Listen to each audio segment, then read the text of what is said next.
The mahogany-paneled conference room at Whitman and Associates smelled faintly of lemon polish and old paper, the kind of scent that seemed to carry the weight of decades of other people's secrets.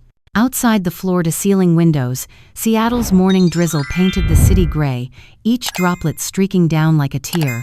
Inside, however, the air was heavier than the rain. 27 relatives had gathered, dressed in somber black and navy, their eyes shifting constantly toward the polished oak table in the center. I sat in the front row, my hands folded tightly in my lap, knuckles white against the fabric of the black dress I'd worn just 3 weeks earlier to bury my husband, Robert Morrison. That dress had already become a kind of uniform for my new widowhood, simple, unadorned, a statement of grief and perhaps a shield. At 62, I thought humiliation had no more room left in my life. But that morning would prove me wrong. Across from me, my son Brian adjusted the cuffs of his tailored suit, the subtle glint of a Rolex watch peeking from beneath the fabric. He was 38, broad-shouldered like his father but without the humility that had once softened Robert's presence. Next to him sat his wife, Jessica, her glossy hair perfectly arranged, her lips curved into the kind of smile that was more weapon than welcome. On her lap rested a designer handbag that probably cost more than the monthly rent of half the people sitting behind us. She kept it there prominently, as if the bag itself had a front-row invitation. The scraping of a leather chair pulled everyone's attention to the head of the table. Mr. Whitman, the family's attorney for decades, adjusted his wire-rimmed glasses and cleared his throat. He was a small man, but in that moment his presence filled the room.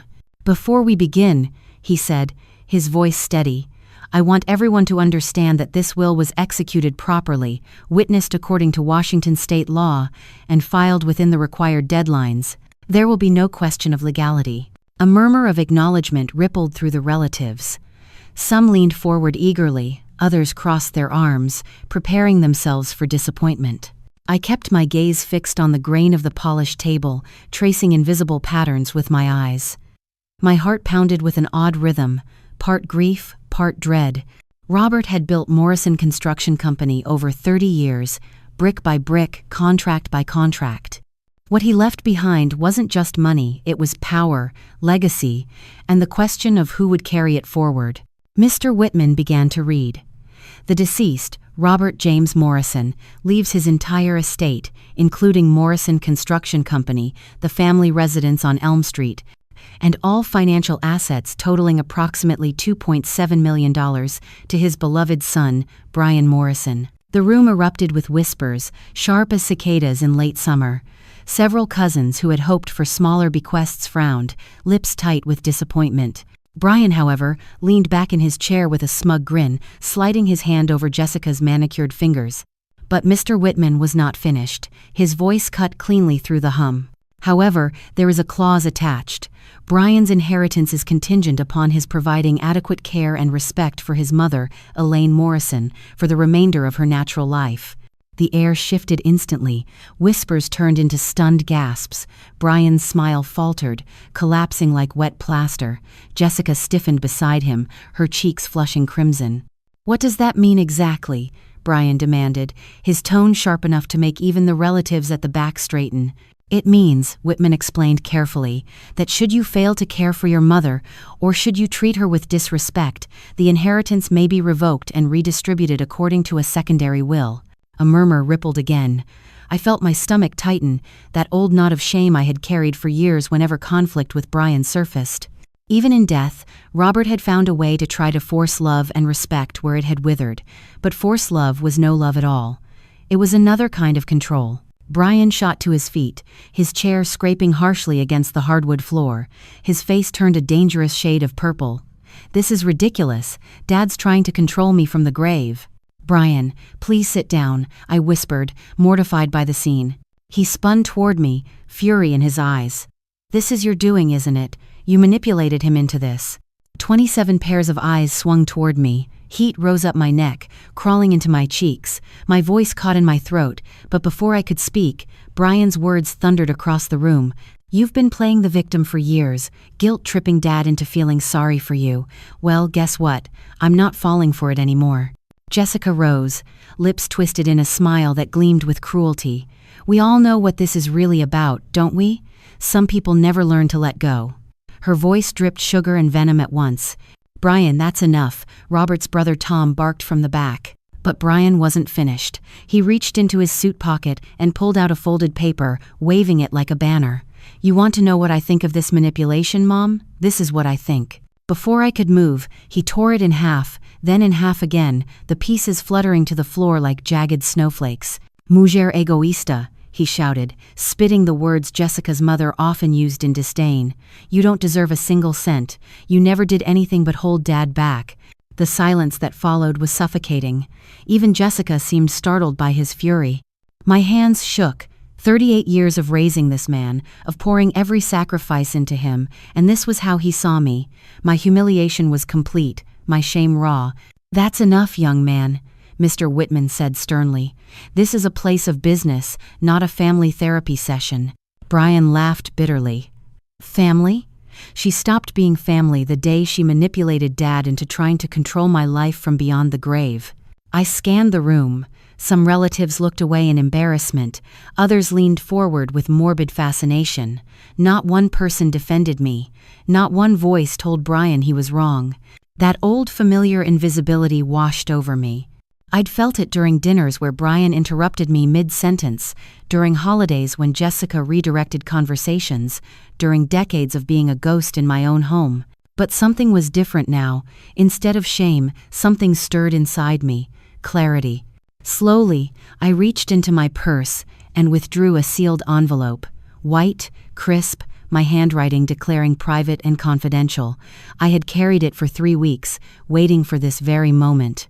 Mr. Whitman, I said, my voice steadier than I expected. I have something for you. Brian sneered. Oh, what now? Another guilt trip? I ignored him. I walked to the front of the room, each step deliberate, my heels clicking like a metronome of finality. Whitman raised his brows as I handed him the envelope. He opened it, his fingers practiced, his eyes scanning quickly. His expression changed. First surprise, then comprehension, then something sharper. This was given to me by Robert Morrison 2 days before his death. I announced loudly enough for every cousin, every nephew, every witness to hear.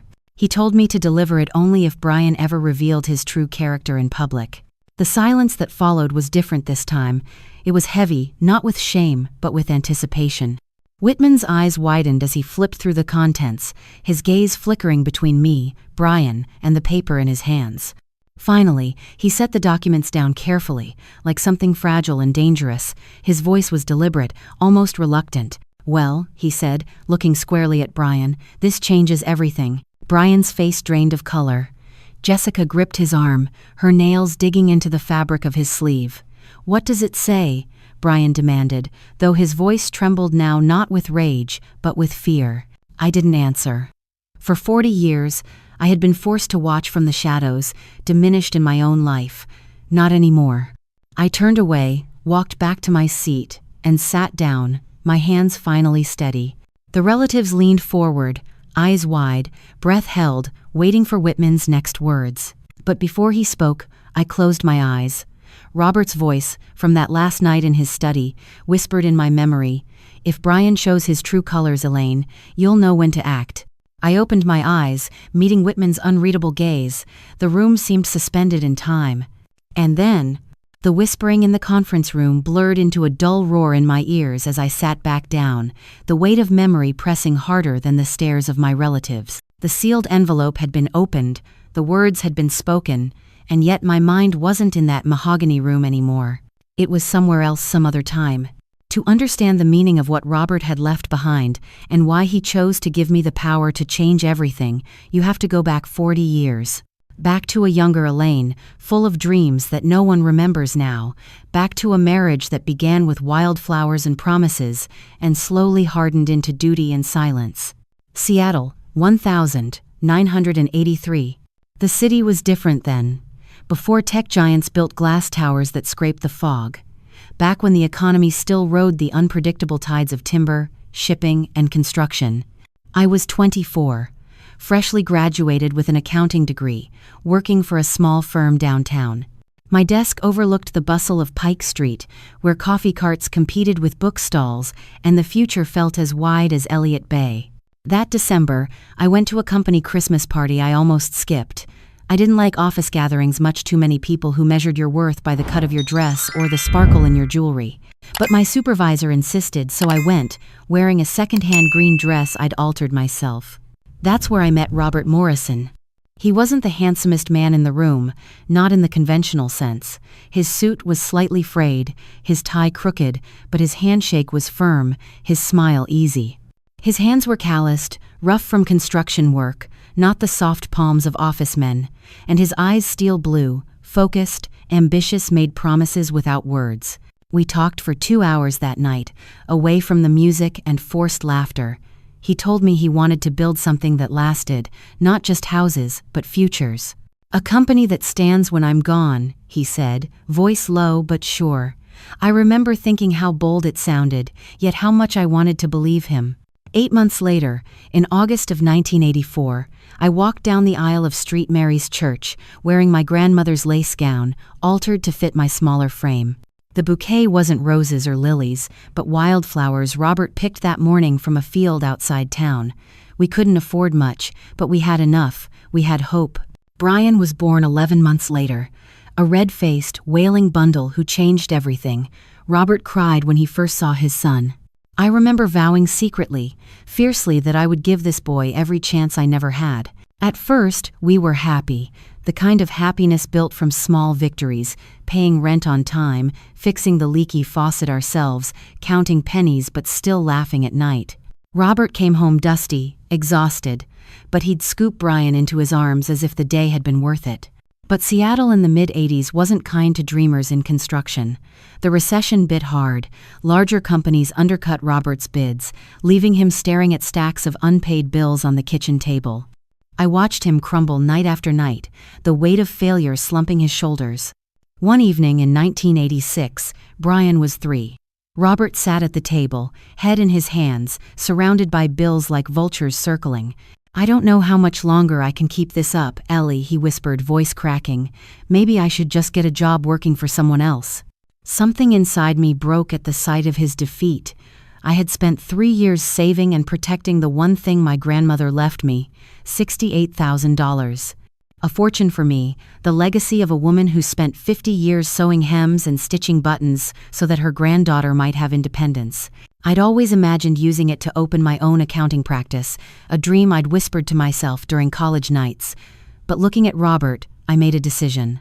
"What if I helped?" I said. He looked up, surprised. "I have money, my grandmother's inheritance."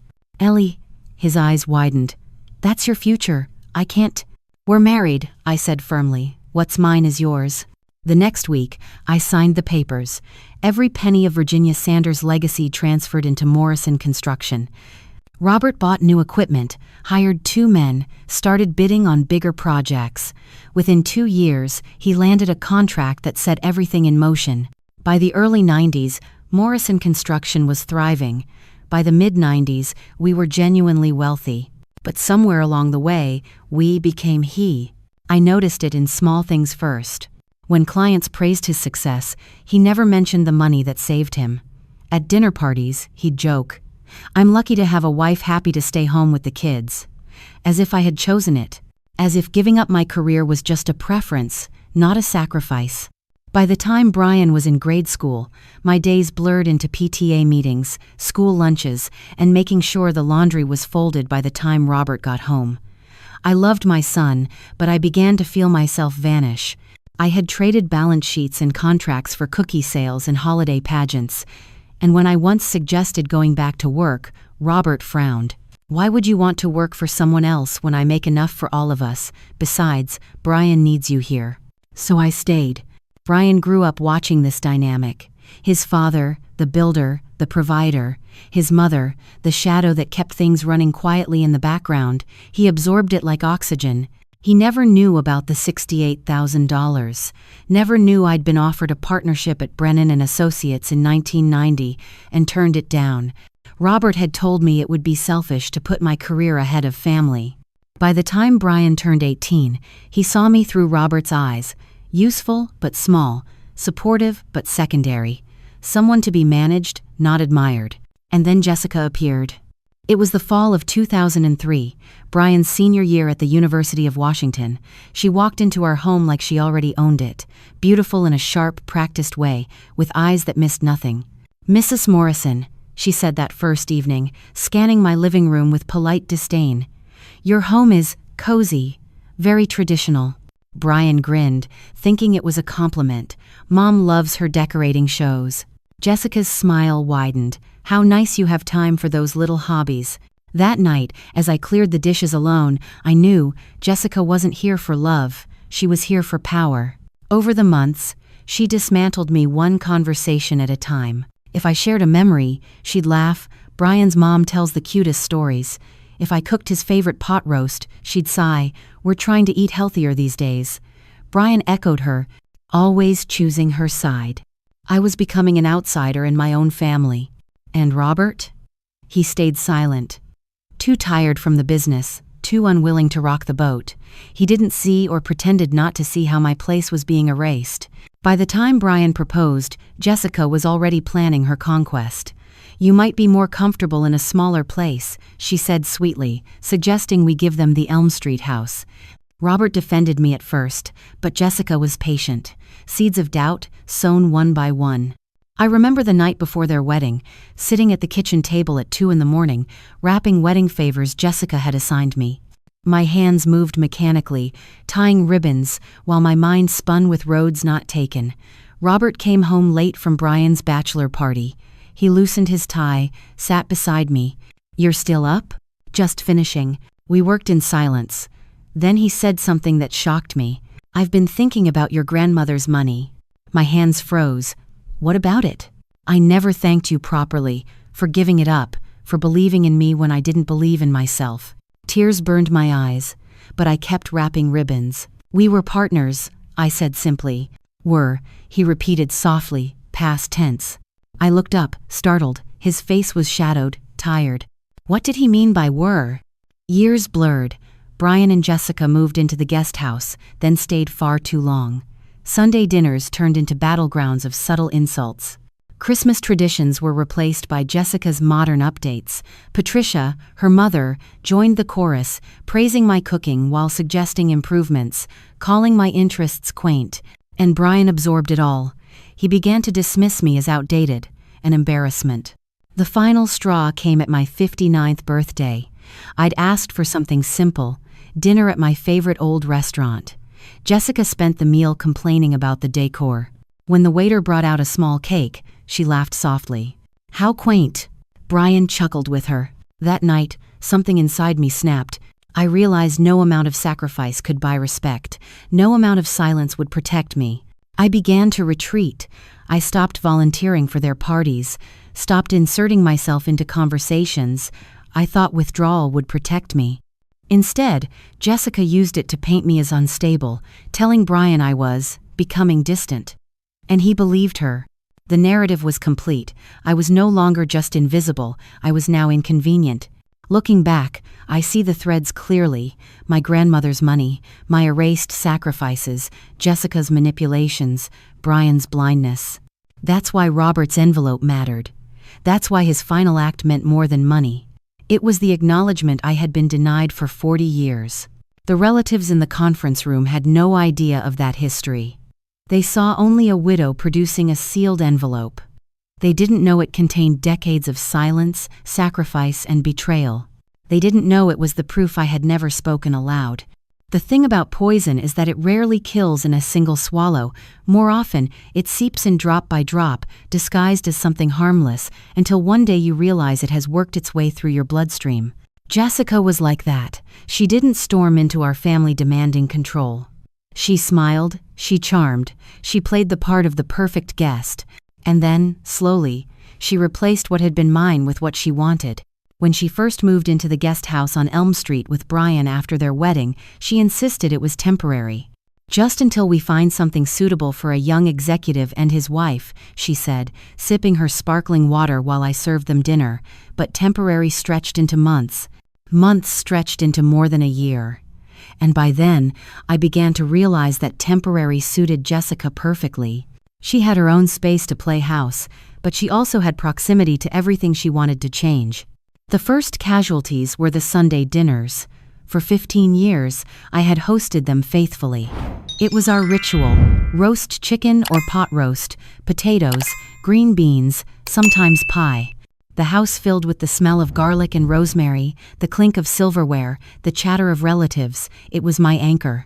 But one Sunday, Brian casually mentioned, "Jess and I thought maybe we'd try something more casual. Fewer courses, more modern." Jessica chimed in sweetly, "Don't you think, Elaine, that formal dinners are a little outdated? Families nowadays like to gather around the kitchen island, share tapas style, more relaxed." I stared at her, my hands still wet from basting the roast. "Outdated? Oh, of course it's lovely what you do," she added quickly, her tone sugared.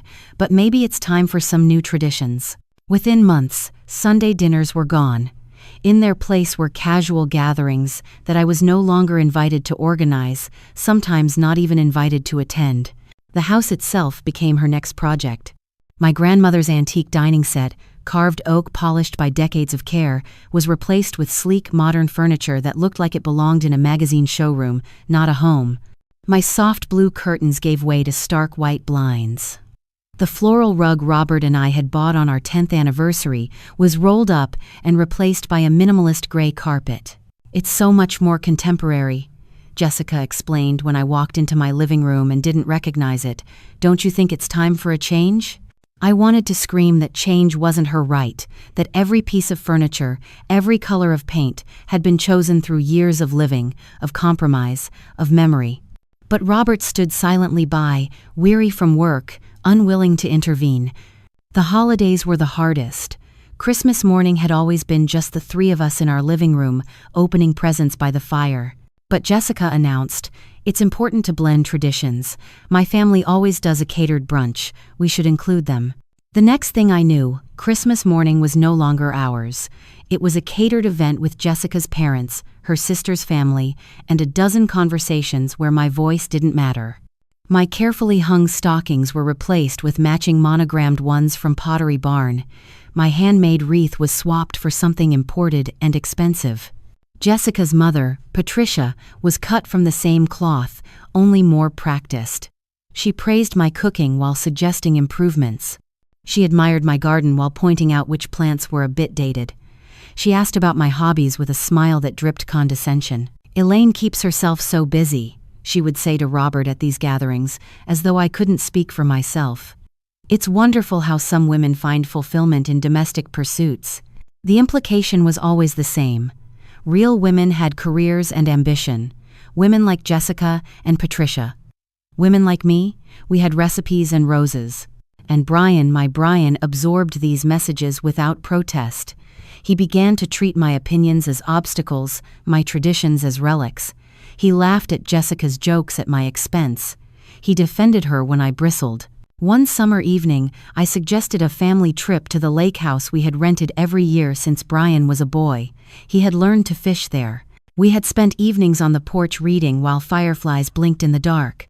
Jessica wrinkled her nose. "It's so rustic. Wouldn't it be nicer to go somewhere with a spa, somewhere we could all relax and be pampered?" Brian immediately agreed. "That sounds amazing, Jess." "Mom, you'd love a spa weekend, wouldn't you?" I wanted to say no, to say that what I loved wasn't massages or facials, but the cabin where our family memories lived. But Jessica was already pulling up resorts on her phone, and Brian was leaning over her shoulder. My voice had no place at the table. The spa weekend was a disaster. Jessica and Patricia spent hours in treatments, making comments about women who let themselves go. Robert golfed with Patricia's husband, oblivious. Brian followed Jessica around like a puppy, eager for approval. I wandered the manicured grounds like a ghost, wondering when exactly my family had stopped being mine. By the time we returned home, Jessica had set her sights on something bigger, the master bedroom. She mentioned it casually one evening, as though it were just a suggestion. "You know, Brian and I could convert your master into a sophisticated retreat. It has the best light. You might be more comfortable in a smaller room, Elaine. Less work for you." I nearly dropped the glass I was holding. Robert cleared his throat sharply. "This is her home, too." But Jessica only smiled, patient, persistent. "Of course, Robert. I was only thinking about what's practical. She planted seeds of doubt everywhere, seeds that grew in silence. The breaking point came on my 59th birthday. I asked for something simple, just the four of us at my favorite old restaurant downtown. The place wasn't trendy, but it was filled with memories. Robert had once surprised me there with a necklace on our 20th anniversary. Jessica spent the entire evening complaining. The menu was limited, the decor was dated, the lighting was unflattering. When the waiter brought out the small chocolate cake I had requested, she looked at it with open disdain. "Oh," she said, voice dripping with false sweetness. "How quaint." Brian laughed.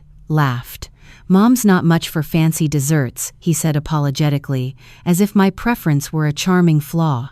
"Well," Jessica said, cutting the smallest slice possible, "some people are easily satisfied." I sat there, staring at the flickering candle on the cake, and realized something inside me had died. The boy I had raised was gone, and in his place stood a man who found it funny to belittle his mother on her birthday.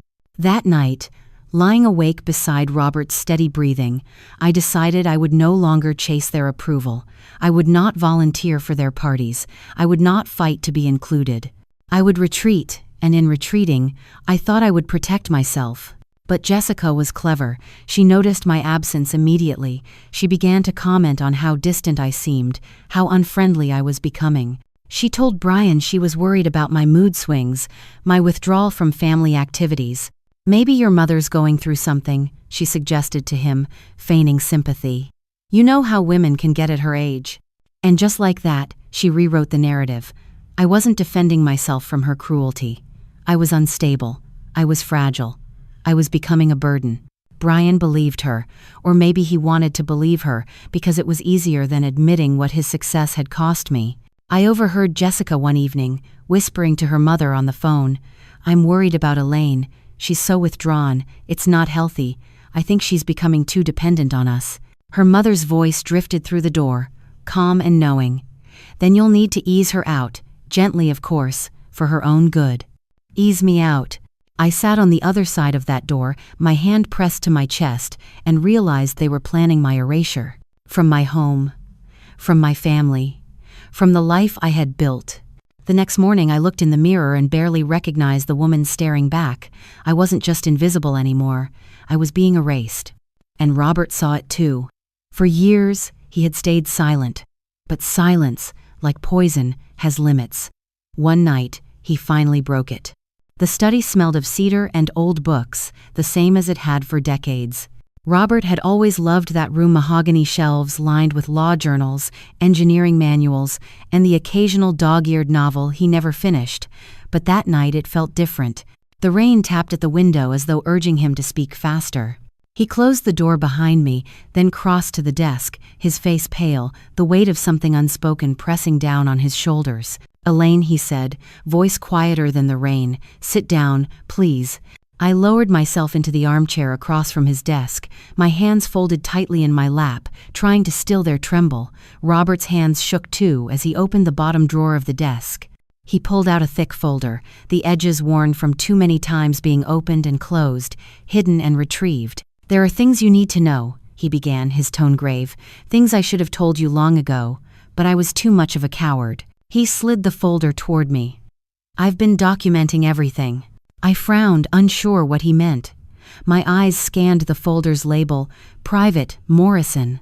Slowly, I opened it, expecting contracts or maybe financial statements. Instead, I saw transcripts, typed conversations, each page dated. Some highlighted, others underlined in Robert's firm hand. "What is this?" I whispered. "Proof," Robert said simply. "Proof of what Jessica has been doing. Proof of how Brian has allowed her to turn him against you." I picked up the first page. A conversation between Jessica and her sister, mocking me at a family dinner. She just sits there waiting for someone to acknowledge her. It's pathetic. I read the words out loud, my voice breaking on the last syllable. Robert leaned forward, his hands pressed flat on the desk. "I started recording conversations, Elaine. I know it sounds extreme, but I couldn't stand watching you being torn apart without anyone seeing the truth. I needed proof of her cruelty, of Brian's complicity, of everything." I shuffled through the pages, my heart pounding faster with every word. Jessica painting me as unstable, Brian agreeing that maybe I needed distance, maybe I was too dependent, Patricia advising her daughter to push me gently out of my own home. Tears blurred my vision. They were planning it, I whispered. They were planning to erase me. Robert's jaw tightened. Yes, and I let it go on too long. He rose and crossed to the window, staring out at the rain-slicked streetlights. For a long moment, the only sound was the rain. Then he turned back, his eyes full of something I had rarely seen in him, regret. I was blind, Elaine, blind and selfish. I thought I was keeping peace by staying quiet, but I wasn't protecting you. I was protecting myself from the truth, from admitting how far gone our son had drifted. I wanted to scream at him, to tell him his silence had been its own kind of betrayal, but when I saw the tremor in his hands, the way his eyes seemed older than his years, my anger softened. Why now, Robert? I asked, my voice steadier than I felt. Why tell me all this now? He hesitated, then reached into the drawer again. This time he pulled out a second envelope, sealed and marked with another law firm's name. Because I'm dying, he said. The words landed like a blow. My chest tightened, my breath catching. What? Pancreatic cancer, he said quietly. Stage 4, the doctors confirmed it this week. 3 months, maybe 4, if I'm lucky. The room spun. No, there must be something. There isn't, he interrupted, though his voice was gentle. It's too late. I ignored the signs for too long. The fatigue, the weight loss. I told myself it was stress, but I knew. I just didn't want to face it. My hands flew to my mouth. Tears burned my eyes, but I forced myself to look at him. He looked smaller somehow, diminished not by illness but by the crushing weight of guilt. I can't change the past, Robert said, his voice trembling, but I can make sure you're protected. I had a new will drawn up, one Jessica and Brian know nothing about. He pushed the sealed envelope toward me. My hands shook as I took it. It leaves everything to you, he continued. The house, the company, the assets, everything. I shook my head violently. Robert, I can't. You can, and you will, he said firmly, the old steel of his business voice returning. That money you gave me all those years ago, your grandmother's inheritance, it built everything we have. You sacrificed your future for mine, for ours. And now Brian has shown who he truly is. A man who would let his wife destroy his mother does not deserve to inherit the fruits of your sacrifice. My vision blurred with tears. He's still your son. And you're still my wife, Robert said fiercely. The woman who built this life with me. The woman who deserves to be honored, not erased. Silence fell between us, thick and heavy, broken only by the rain. I thought of the years I had spent invisible in my own home, the dreams I had buried beneath layers of duty and silence. For the first time in decades, Robert saw me. What do you want me to do with this? I asked, clutching the will. Keep it safe, he said. If Brian proves himself, if he treats you with the love and respect you deserve, then we can destroy it.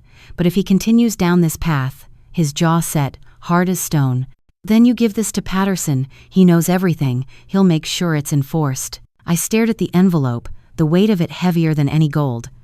And the envelope for Whitman? Insurance, Robert said. A letter explaining everything, with copies of the worst transcripts. If Brian ever humiliates you publicly, if he ever shows his true colors where others can see, then you give Whitman that envelope. It will invalidate the first will and trigger the second. I held the envelope against my chest, tears finally spilling. Why didn't you stop them sooner? His eyes softened with sorrow. Because I was afraid of losing him, afraid that if I confronted him, he'd walk away forever. But watching you fade day by day, I realized I was losing something far more precious. He crossed the room and knelt in front of me, his rough hands enclosing mine. I love you, Elaine. I always have. I'm sorry it took me dying to show you the courage you deserved. I bent forward, my forehead resting against his. We stayed like that for a long time, listening to the rain wash against the windows, as though the world itself wanted to cleanse us of years of silence. In the weeks that followed, Robert's health declined quickly. His skin grew sallow, his frame thinner. He spent more time in that study, preparing papers, organizing accounts, leaving no loose ends. Jessica and Brian, oblivious, continued their plans, dinners at the country club, whispers about renovations, discussions with realtors. They had no idea Robert was building a fortress around me with his last strength. And then, one March evening, 2 days before his death, Robert called me into the study again. He handed me the sealed envelope for Whitman. His eyes were tired but steady. "If he humiliates you," Robert said, his voice raspy, "don't hesitate. Promise me." I promised. 2 days later, he was gone. The funeral blurred into a haze of condolences and polite sympathy. Jessica criticized my dress in a whisper to her mother. Brian barely looked at me, but I didn't care. I carried the envelope in my purse, waiting, knowing the day would come. And when Brian stood in Whitman's office weeks later, shouting at me, tearing paper, calling me selfish in front of 27 witnesses, I knew it was time. The park bench was damp beneath me, the March air heavy with the smell of wet earth and budding leaves. Tom's voicemail replayed in my head long after I had set the phone down in my lap. "Jessica isn't finished. She's already moving against you." For a long time, I stared out across the pond, the water rippling in dull circles where raindrops fell. I should have been relieved the envelope had done its work. Robert's last safeguard had protected me. Instead, a new weight pressed on my chest. If Tom was right, Jessica wasn't retreating, she was recalculating. By the time I pulled into the driveway on Elm Street, the house lights glowed like watchful eyes. 3 cars sat lined up, Brian's BMW, Jessica's Mercedes, and a rental I didn't recognize. My stomach tightened. They were waiting. I paused at the door, my reflection staring back from the beveled glass. A widow in her 60s, tired eyes, hands trembling. But behind the reflection was something else, a steeliness I hadn't felt in years. I pushed the door open. The living room was crowded. Brian stood near the fireplace, his expression caught somewhere between anger and desperation. Jessica perched on the edge of the sofa, rigid and pale, her parents sitting stiffly beside her, Patricia's lips pressed thin in disapproval. "What the hell was in that envelope, Mom?" Brian demanded before I could remove my coat. "Hello to you too," I replied, draping it neatly over the hall chair. "Don't play games with me." His voice cracked. "Whitman says the will's invalid, that everything goes to you. That's impossible. Dad would never—" Jessica leapt in, her voice sharp. "Robert wouldn't have left everything to you. You don't know the first thing about running a business. This is absurd." I turned to face her, meeting her fury with calm. "I know every contract, every client, every ledger line of Morrison Construction. I've been running the administrative side for decades, while you've been busy redecorating your nails." Robert knew exactly what he was doing. Jessica's face drained of color. Patricia shifted uneasily, but her silence betrayed tacit agreement with her daughter's outrage.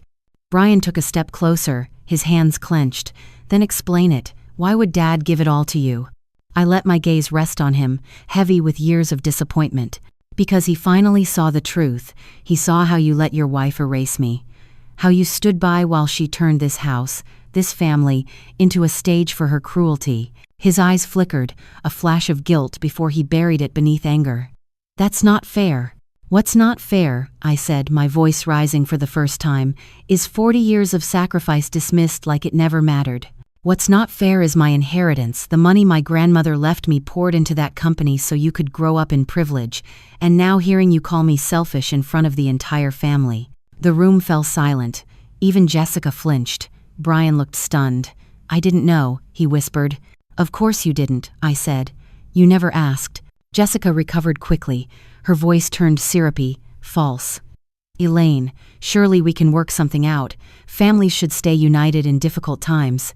Think of Brian." The irony almost made me laugh. "United? You've spent years trying to erase me. Now you're suddenly interested in unity?" Patricia rose, her pearls gleaming under the light. "Perhaps we should step outside," she said to her husband, tugging his sleeve. "This is a family matter." "Yes," I agreed coolly. "It is." When they left, silence closed in again, broken only by the ticking of the mantel clock. Jessica shifted in her seat, her mask cracking. "You can't just take everything. We'll fight this. There has to be a legal way." "You're welcome to try," I said evenly. "But Robert was meticulous, and the recordings he kept those conversations you thought were private make your intentions very clear." Her eyes widened, horror flickering across her face. "Recordings? Every lie, every plan to push me out of this house, all documented." For once, Jessica had no words. Brian sank into the armchair his father once favored, his face buried in his hands. "What do you want from us, Mom?" I looked at him, my son, my greatest love, and my deepest wound. "I want you to think about the man your father wanted you to be, not the man who mocks his mother for the sake of his wife's approval. I want you to remember that your success was built on sacrifices you've never acknowledged." He didn't answer. His silence was both confession and defeat. Later that night, after they had left in tense silence, I sat at the kitchen table staring at the documents spread before me. Robert's will, his transcripts, his letters. They were both shield and sword. But Tom's warning haunted me. Jessica isn't finished. And he was right. The very next week, letters began arriving, not from lawyers at least, not at first, but from the Homeowners Association, citing minor violations. Paint that looked worn, a hedge that was too high, anonymous complaints about unpleasant interactions. I recognized Jessica's fingerprints instantly. It was her style, indirect, disguised as concern, delivered with a smile. She couldn't take my inheritance legally, so she would try to chip away at my life until I surrendered out of exhaustion. Then came the whispers at the country club. Friends who had once greeted me warmly now looked away. Patricia, of course, was busy retelling a story about my fragile mental state, hinting that Robert had left everything to me, only out of pity. That narrative spread like wildfire. Suddenly, I was the unstable widow, clinging to a fortune she couldn't handle. It would have broken me once, but Robert's folder sat in my desk drawer, proof of the truth, and David, my grandson, was my anchor. He visited from Portland every weekend that spring, his presence a steady light. He listened without judgment, helped me organize files, drove me to meetings. One night over dinner, he leaned forward, his eyes clear. "Grandma, you have to fight them, not just in court, out there." He gestured toward the world beyond the kitchen window. "People need to hear your side. Otherwise, Jessica controls the story." I hesitated. For decades, I had lived in silence, keeping peace by swallowing my truth. Could I speak now? David reached across the table, his hand warm over mine. "You're stronger than you think." It was his faith that pushed me into action. I began showing Robert's transcripts to people who mattered: Frank, his business partner, Tom, his brother, longtime employees who had known me for years. Their reactions were the same: shock, then support. Piece by piece, Jessica's carefully woven image unraveled. But Jessica fought harder. By summer, she had hired her own lawyer. Letters arrived threatening to contest the will on grounds of undue influence. She claimed I had manipulated Robert in his final weeks, preying on his illness. The audacity left me breathless. But Patterson, Robert's trusted lawyer, was unshakable. "We anticipated this," he said calmly, tapping the stack of transcripts. "She doesn't have a case. These recordings alone would bury her." Still, the battles took their toll. Nights grew sleepless. Friends I had known for years turned cold, unwilling to take sides. I felt the isolation pressing in. Until one evening, my phone buzzed with a message from Tom. "Elaine, you need to see this." He sent a photograph of Jessica at dinner with a realtor, documents spread across the table. The caption was simple: "She's trying again." She wasn't going to stop. David's words echoed in my ears long after the call ended. "She's coming after the company." For a long time I just stood in Robert's old office, staring out at the steel beams of the shelter rising across the street, my reflection caught against the glass. The company had always been Robert's pride, but it was also mine in a quiet, invisible way. My hands had balanced its books, my late nights had kept its accounts solvent, my grandmother's inheritance had been its first foundation. If Jessica meant to tear it down, she wasn't just attacking a business. She was trying to strip away the last piece of me. By the time David arrived that afternoon, my resolve had sharpened. He looked grim, a man far older than his 20 years in that moment. He placed a folder on my desk, thinner than Robert's, but just as heavy. "I pulled this from a friend of mine who interns at a real estate office," he said. "Jessica's been trying to arrange a quiet sale of some of Morrison Construction's smaller properties. Warehouses, lots, things that don't draw public attention." My heart clenched. "But she has no authority. She doesn't care," David interrupted. "She's telling people you're mentally unstable, that she and Brian are taking steps to stabilize the company before you ruin it. She's trying to make it look like you're unfit to lead." The old anger, the kind that had been buried beneath years of silence, surged back through me. For decades, I had swallowed my words. Not anymore. "We won't let her," I said firmly. The first step was to confront the employees. Many of them had been with the company since its early days. They had seen me in the office, balancing budgets, running payroll, answering phones. But they had also seen Jessica, her designer heels, clicking through the hallways, her sharp tongue cutting down anyone who didn't flatter her. That Friday, I called an all-staff meeting. The conference room filled with familiar faces, rough hands, weary eyes, men and women who had built Morrison Construction brick by brick. Some looked at me with cautious respect, others with skepticism. They had heard the whispers. I stood at the head of the table, my hands steady against the wood. "You've all heard the rumors," I began, "that I am unfit to lead, that I am unstable, that this company is in danger under my management." A murmur moved through the room. I reached into my bag and pulled out Robert's transcripts. I laid them flat on the table, my voice cutting through the noise. "Here is the truth. Robert documented every attempt Jessica made to undermine me, every plan she and Brian discussed to push me out of my own home, every lie told about my state of mind. He left this to me because he knew the danger she posed, not just to me, but to this company." The silence was heavy. Then Frank, Robert's longtime business partner, leaned forward. His weathered face broke into something like relief. "I knew it," he muttered. "I knew Robert wouldn't have left us unprotected." One by one, the employees nodded. Their loyalty wasn't to Jessica, or even to Brian. It was to the company they had helped build, and to Robert's memory.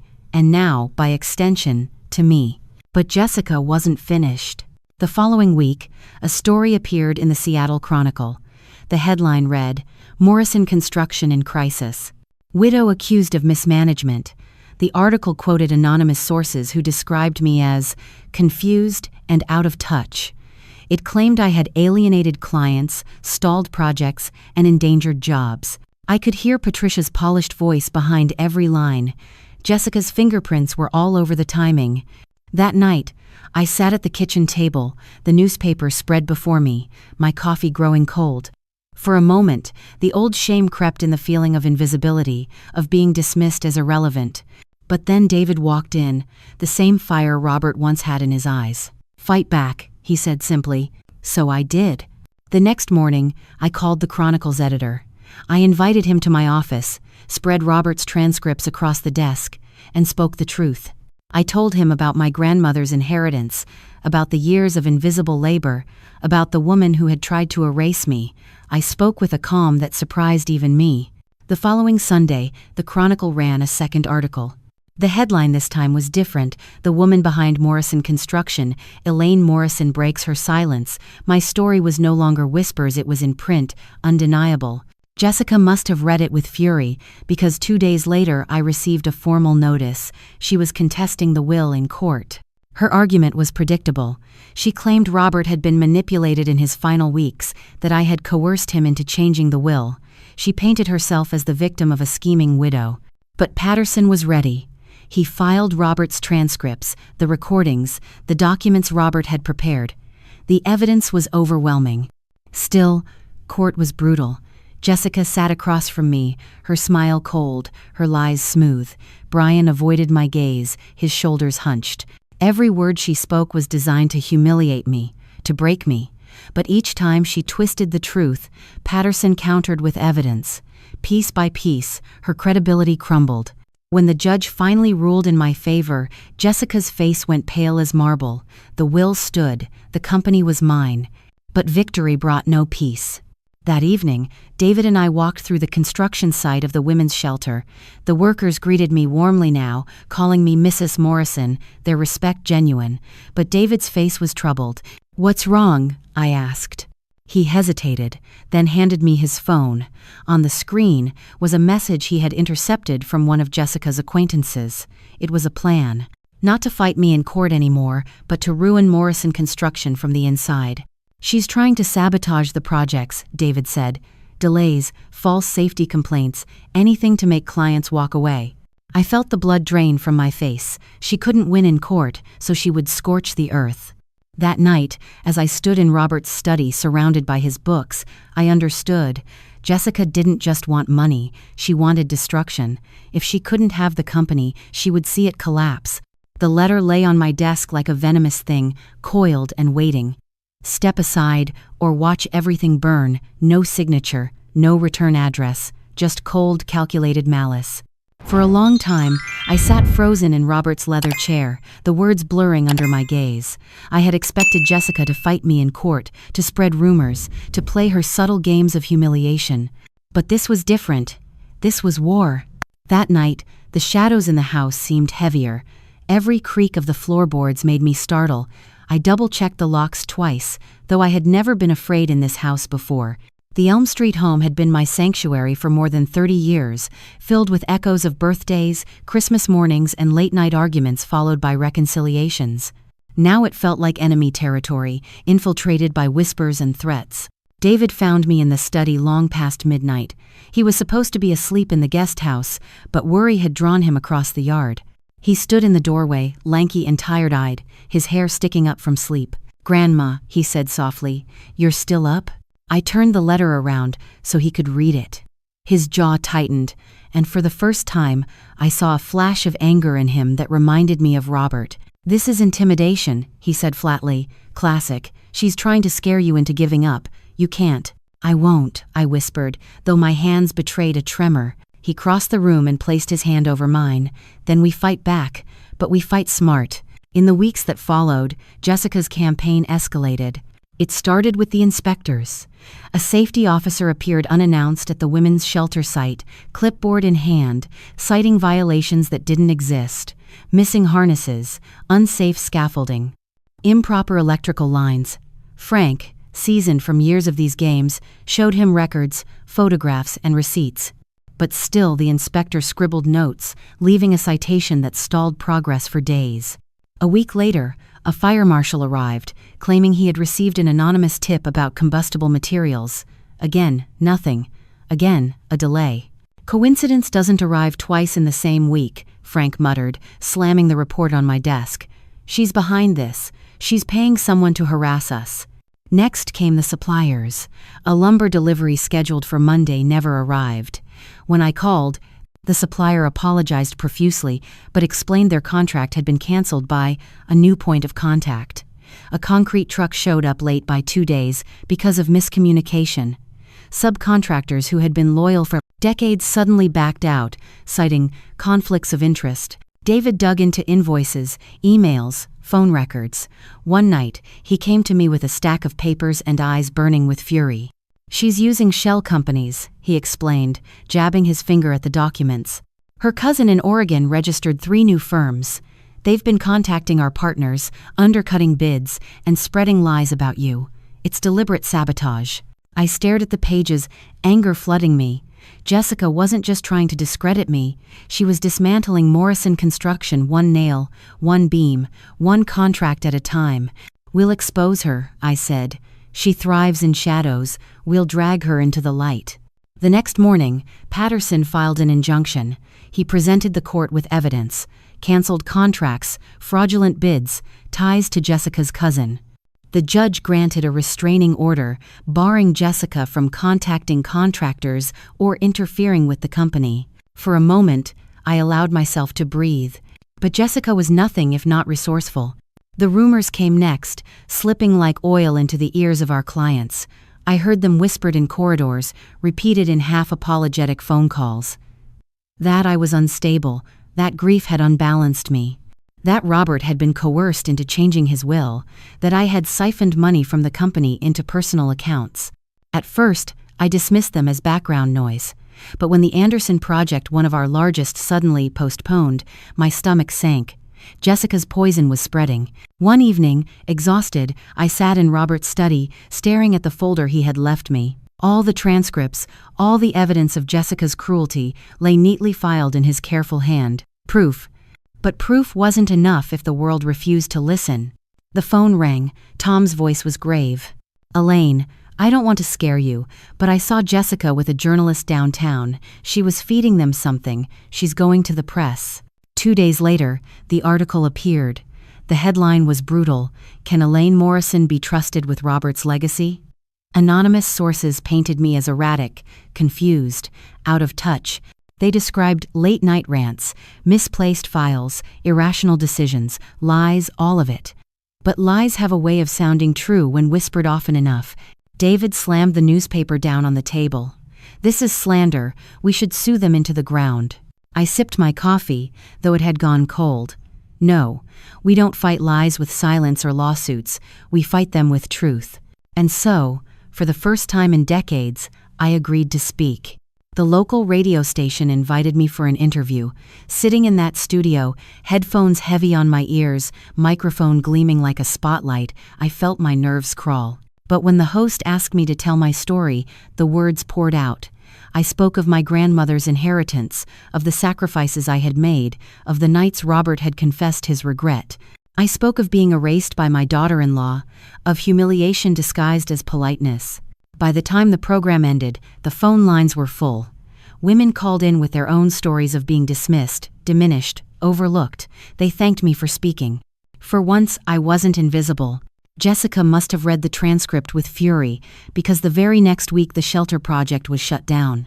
Fire inspectors appeared again, waving an anonymous tip about faulty wiring. Work halted. Deadlines slipped. The advocacy group funding the shelter began to worry. Then, the vandalism started. One morning, I drove to one of our warehouses to find shattered windows, spray paint across the walls. Wido fraud. Equipment had been tampered with, wires cut, machines disabled. David took photos, his jaw clenched. "She's escalating," he said. "This isn't just legal, it's physical." Fear coiled in my gut. Not for me, but for him. Jessica had always fought with words, with whispers, with manipulation. But sabotage was something else. It was reckless, dangerous. Still, I refused to back down. I called a press conference at the shelter site. Reporters gathered, cameras flashing. Behind me stood our workers, their hard hats gleaming in the sun, the unfinished frame of the shelter rising like a promise. "This company," I told the microphones, "was built on sacrifice. Mine, Robert's, these workers. It will not be torn down by lies or intimidation. Morrison Construction is not just about buildings. It's about resilience, about giving people a place to belong, and I will not let anyone destroy that." The workers applauded. The headlines softened. For the first time, Jessica's smear campaign seemed to waver. But storms don't vanish so easily. That night, as David and I reviewed contracts in the kitchen, the phone rang. I answered, expecting Tom or Patterson. Instead, a deep male voice slid through the line, slow and deliberate. "You should be careful, Mrs. Morrison," it said. "Accidents happen at construction sites. Wouldn't want to see your grandson hurt." The line clicked dead. I lowered the phone slowly, my hand trembling. David looked up from the table, his face pale. "What is it, Grandma?" I set the receiver down carefully, as if it might explode. My voice was quiet but heavy with dread. "Jessica's not just trying to ruin me anymore. She's hired someone." The morning after the threat, the air in the house felt different, thicker, sharper. I brewed coffee but couldn't drink it. My hands shook, the taste of fear sour on my tongue. The phone call echoed in my head. Accidents happen. The words had been deliberate, personal. Whoever Jessica had pulled into this fight wasn't just throwing stones in the dark. He had pointed at David. I couldn't risk losing him, not after losing Robert. David noticed the way I lingered by the window, peering at every car that slowed near the house. "Grandma," he said gently, "we can go to the police." I shook my head. "And tell them what? That someone called and made a veiled threat? They'll write a report, pat my hand, and nothing will change." He leaned forward, his jaw set. "Then we protect ourselves. We fight back the way Dad never would." For the first time, I didn't flinch at the bitterness in his voice when he mentioned Brian. That bond between father and son was already fractured, and Jessica had been the wedge. Now I had to make sure it didn't shatter completely. By the end of that week, Patterson arranged an emergency hearing. The restraining order was expanded, Jessica explicitly barred from any company involvement. But Patterson also warned me privately. "She's desperate. People backed into a corner don't always behave rationally." He didn't know how right he was. The next blow came on a rainy Thursday afternoon. The shelter site was evacuated after an anonymous call about a gas leak.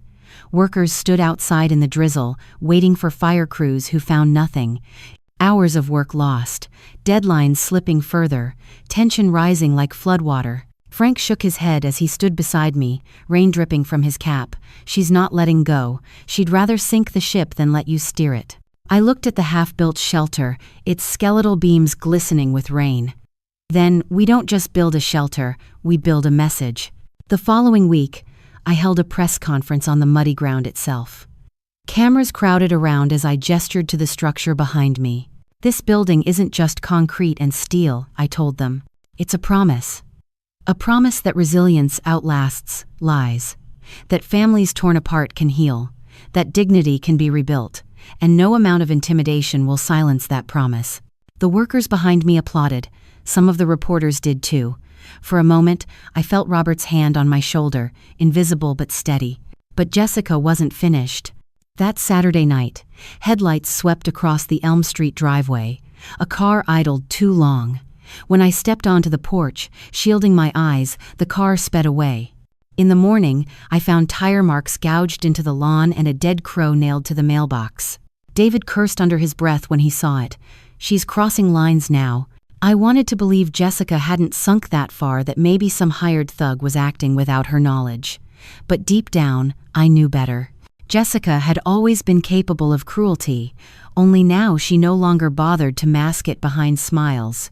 The confrontation came sooner than I expected. On a gray Monday, Patterson called.